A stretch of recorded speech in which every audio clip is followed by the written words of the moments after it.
What's up guys, and welcome to another video. So if you love music as much as I do, you'll know that pretty much since you've been alive, some of your favorite bands, in fact, bunches of your favorite bands, or bands that you've loved over the last 20, 30 years, however long you've been existing on planet Earth, have probably broken up. Or at the very least, they have taken short breaks or a hiatus, or one of the key critical members have left. Blink-182 took a hiatus, and then a few years later, Tom left again. Bands like Fall Out Boy and Simple Plan have taken periods where they've had long extended breaks from touring and writing music. And there are some bands like Woe Is Me where the members change so often that you can't keep up with it, and then they disband anyway. And this seems to be happening a lot more in recent years, particularly the last 20 years, where it's been a lot more difficult to make bunches of money. But that's not the only reason. I'm sure there are other reasons why bands would just spontaneously combust when you least expect it. And I haven't really seen anyone else doing videos on why bands break up so much these days, and I thought I would go there and do it myself. Things happened 30, 40, 50 years ago, needless to say. Late 70s, early 80s saw Joe Perry leave Aerosmith. Peter Criss and Ace Frehley left Kiss. Those bands ended up staying together, but the short-lived bands seems to be more of a recent phenomenon. If a band was short-lived back in the 70s, 80s, or even 90s,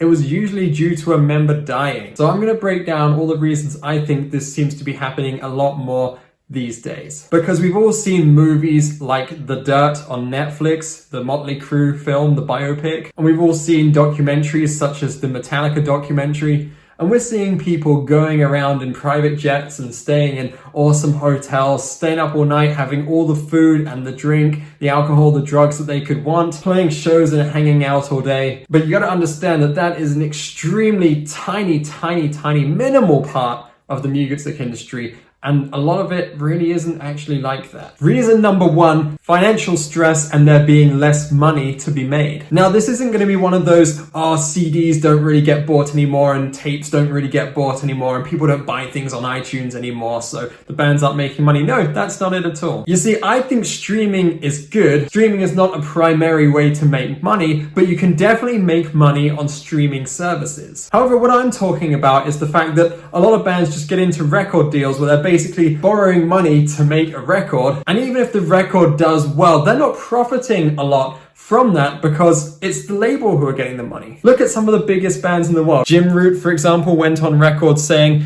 "I don't put too much into that anyway because we don't see a penny off of record sales and we never have. For us, it's all about touring." Now, this is one of the biggest metal bands in the entire world. You would think that since the Iowa days, and even before that, they've been making plenty of money from records, but that's just not been the case. Their primary income comes from touring, playing these huge shows. And very fortunately for Slipknot, they play at Alexandra Palace and Wembley, and they headline Download Festival, right? So they're making big buck off that. That work, writing, recording, weeks and weeks in the studio. Bands like Blink-182, for example, spent up to 3 months making a record with the producer Jerry Finn back in the day.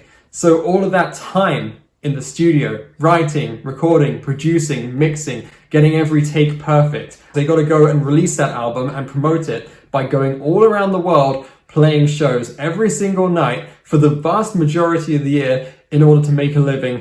That actually sounds pretty stressful when you put it that way. When you put all that work into something, don't make any money from it, it relies heavily on you going out, constantly traveling. Some bands just can't handle it. Here's an interview from Corey Taylor, the singer of Slipknot. "Mid-card bands and lower, it is hard for them. It almost pays better to play the local pub and do the door deal. You make more money doing that than making an album. Labels don't take the same chances, but they are taking the lion's share of the money because of the way it is set up." He also says, "If the streaming systems paid more online with how publishing in radio pays, people could make a living. I have had friends of mine who have had to retire and they are popular bands because they can't make a living. The lowest rate is YouTube. 1 million streams on YouTube is 0.04% of a penny. On 1 million streams, you get $400, and that's just me doing math in my head. People can't live on that, and there's not a lot of people who get these numbers. The majority of this goes to the record label anyway, the streaming services are not willing to pay the talents who write the songs and make the music, and yet they are sitting on billions of dollars. Pierre Bouvier, the singer of Simple Plan, also went on the Mike Herrera podcast a couple years ago, and he said for getting 100 million streams on Spotify, you would only get $60,000. $60,000. Now, take into account management, fees, record label, producer perhaps if he's paid on that basis, and the fact that there are 5 members in that band to split it between. For 100 million streams, you're looking at $5,000 to $7,000. That's not even enough to cover rent on an apartment in London for 6 months. You would expect it to be more than that, but unless you're a Justin Bieber, a Drake, one of these people just getting billions, millions upon millions, billions of streams, if you're just a regular band or you're in a niche genre such as metal or pop punk or punk rock, then like Corey says, it's just so difficult to make a living and you've got to rely heavily on touring, which I'll get onto in a minute. We will talk about touring. So it's not always just arguments within the band. Okay, yeah, sure, Joe Perry left Aerosmith because I think his wife had an argument with another member's wife. Tom left Blink-182 because of all kinds of reasons. It wasn't anything to do with money. It was a little bit to do with touring because Tom wanted to spend more time with his family, but there was all kinds of conflict there. Wanted to make different music. He tried to do a side project with Boxcar Racer, which really angered Mark, and that caused a big ruckus. And generally, the stress of touring will get to you. So touring, is it as glamorous as we all think? Would we love to do nothing all day but chill on a tour bus or hang out at a venue, play a gig, party a little bit, go to sleep on the bus as it drives you to your next destination and do the same thing the next day, or fly or whatever? Unless you're in Australia, because I hear that you can't actually sleep on a moving vehicle in Australia, which makes touring in Australia really difficult. Some bands don't even have a tour bus. A lot of bands such as Stray from the Path and back in the day We Came as Romans were touring in a van. When the Ataris came to visit the United Kingdom, they rented a car, 4 members in a car with a trailer with all of their equipment. Let's face it, the vast majority of bands don't fly first class. You see Instagram pictures all the time of band members from, say, Beartooth or the Amity Affliction. They're flying from Australia to England, England to America in economy. And they're doing this for up to 2/3, maybe even 3/4, or just the vast majority of the year. Now imagine that is your job, to be constantly lugging equipment around, sitting around places, waiting around all day, traveling in uncomfortable scenarios such as cars, buses, taxis, trains, and economy flights. It's actually more exhausting and not as exciting as it's made out to be. I mean, sure, if you're one of the huge bands and you've got a massive hotel suite and you've got an awesome tour bus or a private jet, you've got a giant green room out the back of Wembley where you're just kicking it all day, you just sit and someone else loads up for you, someone else does your sound check for you, or you do sound check, it doesn't take a while. You do maybe a couple of interviews with, say, Kerrang or Loudwire, and then you play the show, you have fun, right? Again, that is such a small amount of the industry. And some people simply can't hack it. There are a lot of bands where the members end up just buying houses and getting regular jobs. Members of Man Overboard did this. They just bought houses and got regular jobs. Members of the band a European, a British rock band, they ended up becoming session musicians and just doing songwriting work. Some members of bands become A&R executives, or they just do management. It happens in a lot of industries. For example, a lot of pro skaters, we think, oh, that's cool, they're a pro skater. Well, when you're too old to be a pro skater, you're 40 years old, what do? You become a manager of pro skaters, you become the team manager, or you just go get a job at the headquarters doing design work for a skateboarding company. It's like that, right? You just end up getting a regular job, like all of us peasant common folks. And that's how you make your money. And some people simply cannot handle that. And like I said, that can come to blows. You can have arguments, you can have members wanting to be with their families. You could have drummers, for example, having health problems. Joey Jordison from Slipknot had a big problem. He had a health problem, and that's what really led to him being fired, because they're such a heavy touring band. They had to have a reliable drummer. Poor guy got sick, and that eventually led to his dismissal from the band. Similar thing happened to the drummer from Thin Lizzy a few years ago. I think he broke his collarbone and couldn't go on tour as well. And again, that's another band where just so many members have either gotten sick and died,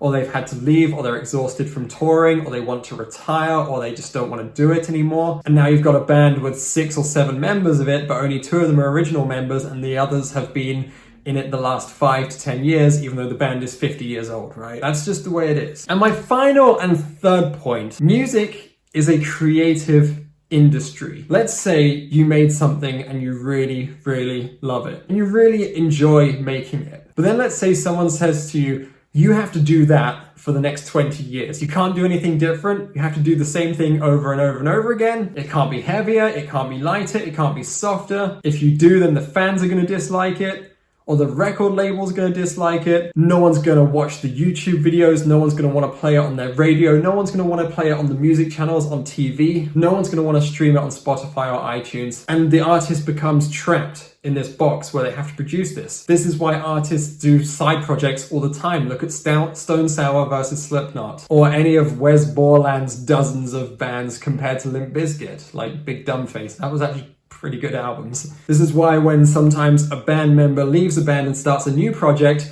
they've gone from like metalcore to punk rock, right? Because let's say you're a creator of anything, you like to do paintings. Now imagine someone says to you, you have to do that painting for the next 20 years of your life. Imagine you're a YouTube video creator, okay? I love doing these videos, but if someone said to me, you have to do them 3 times a week for the next 30 years, I might be like, you know what? That's a long time to commit to something. I don't really feel like doing it. I'm going to get really bored of it, and eventually it's going to become like, ugh, I don't want to do it.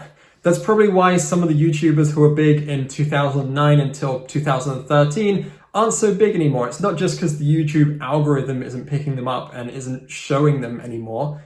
Their day has passed, let's say. It's also because they're probably over it. Ben Affleck left his role as Batman. Over it. Actors drop out of movies and sequels all the time. Over it. Fall Out Boy did this in 2009. Patrick had a solo career and Pete Wentz did other projects, and I think he opened a bar as well. Dave from Sum 41, he's back in Sum 41, but back in the day he was doing Brown Brigade, which was a much heavier band and it was reggae inspired. So in a creative industry, it is very hard to stay creative for extended periods of time, and the idea of creation is it's supposed to come from a place of inspiration and passion, rather than someone saying, hey, that thing you did 2 years ago that was really good, do that again. We'll give you money to do that. We'll take the profits from that money that we've given you to go and do that. We're going to give you money to go and get a studio. We're going to give you money to go get a producer. We're going to give you money to go and record this album, right? But it's got to be the exact same thing, or very, very similar to what you did before. It's got to have a banger on it. It's got to have a slow song on it. And if not, then we'll drop you. And what does that say for you? What does that say for you as an artist? You're the artist who got dropped from a record label. That's not cool. Well, awesome, guys. This has been really fun putting this together. I hope you found this informative and you enjoyed it. If you could please hit the subscribe button, that would be absolutely legendary. Thank you so much. It is the most helpful thing you can do for the channel. I really appreciate that, guys, and I'll see you in the next video.